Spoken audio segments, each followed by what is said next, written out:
প্রবাসীদের ভোট দেওয়ার জন্য নির্বাচন কমিশন প্রক্সি ভোটকেই উপযুক্ত মনে করছে। নির্বাচন কমিশনার আবুল ফজল মোহাম্মদ সানাউল্লাহ বলেছেন, একমাত্র প্রক্সি পদ্ধতিতেই ন্যূনতম সময় এবং রিয়েল টাইমে ভোট দেওয়া যায়। পদ্ধতিটি সর্বসম্মতভাবে গ্রহণযোগ্য হলে আইন পরিবর্তনে যাবে ইসি।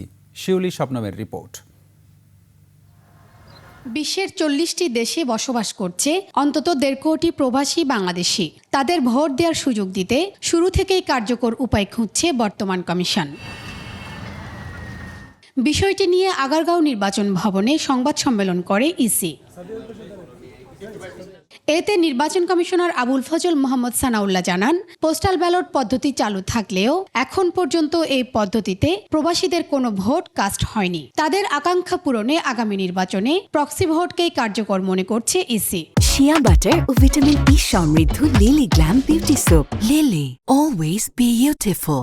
প্রক্সি ভোটিং বর্তমানে কয়েকটি দেশে বিভিন্ন পরিসরে প্রচলিত আছে, তার মধ্যে ইংল্যান্ড এবং অস্ট্রেলিয়া অন্যতম। এইটি একমাত্র পদ্ধতি যেটা ন্যূনতম ইন্টারভেনশনের মাধ্যমে সময়ের মধ্যে এবং রিয়েল টাইমে করা সম্ভব। প্রক্সি ভোটের বিষয়ে বিশেষজ্ঞদের নিয়ে আগামী ৭ থেকে ৮ এপ্রিল ওয়ার্কশপের আয়োজন করবে ইসি।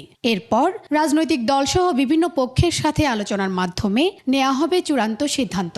এখানে যদি আমরা সর্বসম্মতভাবে এটাকে দেখি যে এটা গ্রহণযোগ্য হচ্ছে, তখন আমরা সিস্টেম ডেভেলপমেন্টে যাব। এবং সিস্টেম ডেভেলপমেন্ট করার পরে আপনারা জানেন যে কোনো একটা নতুন সিস্টেমকে একটা টেস্টিং এবং অডিটিংয়ের মাধ্যমে যেতে হবে, এবং পাশাপাশি কনকারেন্টলি সেটার জন্য আলাদাভাবে সময় না দিয়ে লিগ্যাল ফ্রেমওয়ার্কটাকে আমাদেরকে মডিফাই করতে হবে। বর্তমান যে আইন আছে, এই আইনের পরিবর্তন প্রয়োজন হবে। প্রক্সি ভোটে একজন প্রবাসী তার হয়ে ভোট দিতে দেশে তার আত্মীয় বা বন্ধুবান্ধব যে কাউকে পছন্দ করতে পারবেন। অবহিত করার জন্য। শিউলি শবনম, ২১ টেলিভিশন, ঢাকা।